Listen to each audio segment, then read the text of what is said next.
Saya mau ke KPK dulu. Bagaimana ceritanya KPK ini pertama kali dalam sejarah, walaupun udah lama kita mendengar, bahwa serangan fajar ini udah umum gitu loh. Umum dalam arti kata bukan semua melakukan serangan fajar. Tapi umum itu di sebuah daerah kita mendengar ada serangan fajar. Tapi yang bukti real bisa didapat baru kali ini. Ini luar biasa KPK. Artinya saya berharap sebetulnya Bawaslu yang mendapatkan, ternyata KPK yang mendapatkan. Jadi mungkin Bu Febri bisa menjelaskan. Terima kasih Pak Karni. Jadi sebenarnya ini bukan kasus pertama. Dulu untuk pilkada, terkait dengan pilkada, kami juga pernah menemukan, tapi belum masuk ke dalam amplop ya, menemukan uang yang sudah ditukar pada pecahan 50 ribuan dan juga 20 ribuan. Itu untuk kebutuhan anaknya wali kota, untuk kebutuhan ayahnya yang ingin maju sebagai gubernur. Itu sudah kami temukan dalam sebuah kardus besar juga, nilainya miliaran rupiah juga, tapi memang belum dimasukkan ke dalam amplop dan belum serapi ini. Dan rencana didistribusikan untuk mempengaruhi calon pemilih kepala daerah di sana. Untuk kasus kemarin, kami melakukan kegiatan tangkap tangan itu pada hari Rabu. Jadi mulai dari Rabu sore ketika KPK mendapatkan informasi dari masyarakat akan terjadi transaksi begitu. Yang menerima tidak langsung anggota DPR-nya, tapi yang menerima adalah perantara yang merupakan bagian dari katakanlah aktor yang diduga bersama-sama dengan anggota DPR. Nah setelah penerimaan itu terjadi sebenarnya nilainya tidak begitu besar pada saat penerimaan itu. Sekitar 94 juta, jadi tidak melebihi 100 juta rupiah ketika transaksi itu. Tapi setelah kami identifikasi, diduga transaksi itu adalah transaksi yang ketujuh yang dilakukan terkait dengan satu underline transaksi atau satu pokok perkara, yaitu MOU atau perjanjian kerjasama pengangkutan produk-produk dari PT Pupuk Indonesia. Jadi setelah MOU yang dilakukan pada tahun 2018 lalu, kami duga ada hal-hal transaksional di sana. Meskipun yang menarik di kasus ini, transaksi itu ternyata tidak, yang ditemukan buktinya saat ini adalah terkait dengan PT HTK yang punya kapal dengan anggota DPR yang diduga diminta bantuannya untuk mengurus agar PT HTK ini diberikan dalam tanda kutip pekerjaan kembali untuk mengangkut produk-produk dari PT Pupuk Indonesia atau terkait dengan anak-anak perusahaannya.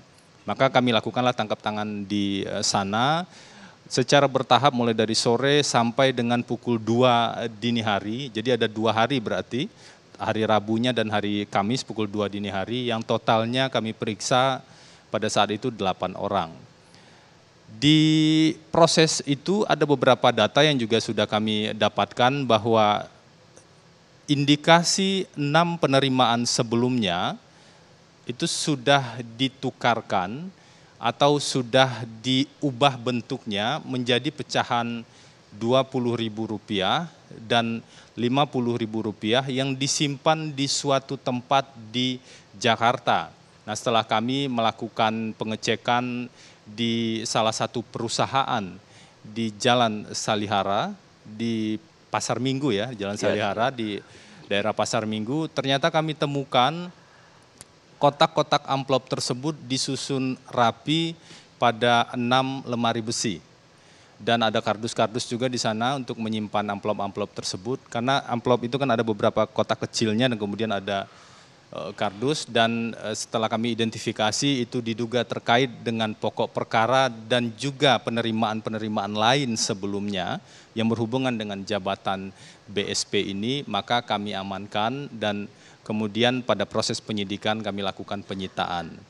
Tepatnya jumlahnya totalnya memang 84 ya, tapi kardusnya, kardus besarnya itu 82 kardus dan ada 2 kontainer.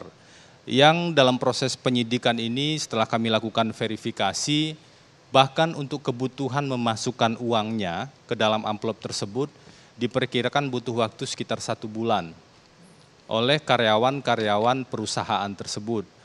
Nah, semoga KPK bisa menghitung lebih cepat, tapi sampai hari ini kami baru bisa membuka dan kemudian menghitung uang-uang, karena perhitungan juga harus dilakukan dengan sangat hati-hati.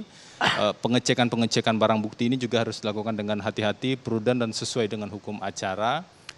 Tadi sore saya cek baru 3 kardus yang bisa dibuka, artinya masih ada 79 kardus lagi dan 2 kontainer yang harus kami buka satu persatu dengan hati-hati. Lalu pertanyaannya, amplop-amplop atau uang-uang yang berada di dalam amplop tersebut akan digunakan untuk apa?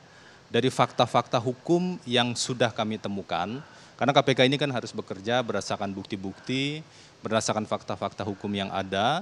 Nah, dari fakta-fakta hukum dan bukti-bukti yang kami temukan, uang-uang dalam sekitar 400.000 amplop tersebut diduga akan digunakan untuk kepentingan pemilu legislatif, di mana BSP merupakan salah satu calon anggota legislatif di daerah Jawa Tengah II. Jadi diduga akan digunakan untuk dalam tanda kutip serangan fajar pada saat itu. Yang ini sebenarnya sesuai dengan banyak kajian yang dilakukan oleh KPK dan juga banyak kajian yang dilakukan oleh teman-teman akademisi atau masyarakat sipil, bahwa fenomena serangan fajar itu sebenarnya terjadi, tapi mungkin bukti semassal itu belum ditemukan sampai saat ini. Nah, kami akan mendalami lebih lanjut fakta-fakta yang ada tersebut.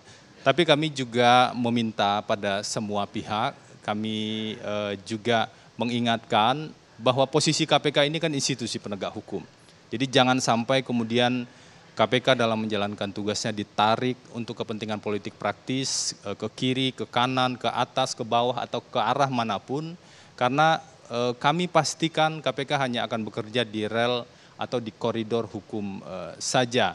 Jadi jangan sampai kemudian ini kemudian digunakan menjadi isu-isu yang bersifat politik praktis tersebut. Karena masih ada tantangan juga ke depan, dalam waktu sekitar maksimal 60 hari, KPK harus menyelesaikan penyidikan untuk pihak-pihak yang diduga sebagai pemberi. Karena ancaman masa penahanannya kan 20 plus 40 hari. Jadi kami akan bekerja keras menyelesaikan kasus tersebut sembari memverifikasi beberapa data-data yang sudah ada. Apa ada usaha-usaha untuk menarik KPK apa ke kiri atau ke kanan seperti yang dikatakan tadi? Lebih baik sebelum upaya itu ada, maka KPK menyampaikan sejak awal. Karena tentu saja setiap kasus itu punya resiko tersendiri. Proses hukum akan berjalan terus di koridor hukum, tapi resiko-resiko dan potensi-potensi pihak lain yang mungkin akan diuntungkan atau mungkin akan terganggu, akan menariknya pada isu politik. Nah, resiko-resiko itu kami harap tidak perlu terjadi agar kasus hukum tetap dilihat sebagai sebuah kasus hukum, karena yang dilakukan oleh KPK sebenarnya melakukan koreksi jika ada pihak-pihak tertentu yang menjadi penyelenggara negara, yang menjadi kewenangan KPK, itu kemudian menyalahgunakan jabatannya atau menerima sejumlah uang, dalam konteks ini diduga menerima suap terkait dengan kewenangan yang diberikan padanya.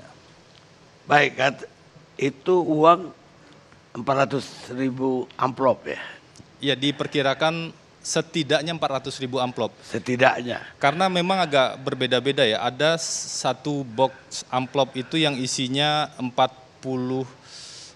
satu kardus itu isinya 48 box begitu. Ada yang isinya 50 sekian box. Jadi sekitar 4.800 sampai dengan 5.000 amplop di satu kardus tersebut. Nah, ini tentu kami teliti satu persatu ya, agar nanti bukti-bukti yang dibawa sampai pada proses persidangan itu benar-benar utuh dan majelis hakim nanti akan melihatnya secara berimbang.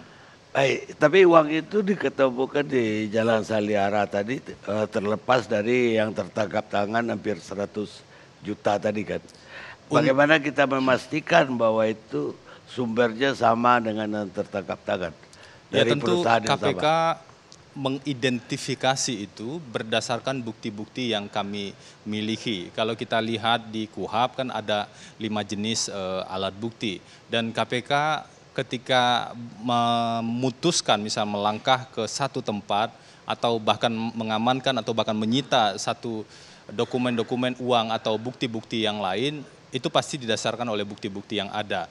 Setelah kami identifikasi, setidaknya sekitar 1, sekian miliar, 1,5 atau 1,6 miliar, dugaan penerimaan pertama sejak Agustus 2018 sampai dengan penerimaan ke-6 itu sudah berubah bentuk menjadi uang 20.000 dan 50.000 tersebut. Sementara uang-uang tersebut menjadi bagian yang tidak terpisahkan dari sekitar 400.000 amplop atau yang kemarin dilihat sekitar 84 kardus atau 82 kardus dua kontainer tersebut. Sedangkan uang-uang yang lain 8 miliar dikurang 1,6 tadi diduga berasal dari pemberi-pemberi lain yang sudah kami identifikasi juga. Karena itulah BSP disangkakan melanggar 2 tindak pidana korupsi sekaligus. Pertama, dugaan penerimaan suap. Kalau dugaan penerimaan suap, maka pasal yang digunakan pasal 12A kecil, B kecil, atau pasal 11.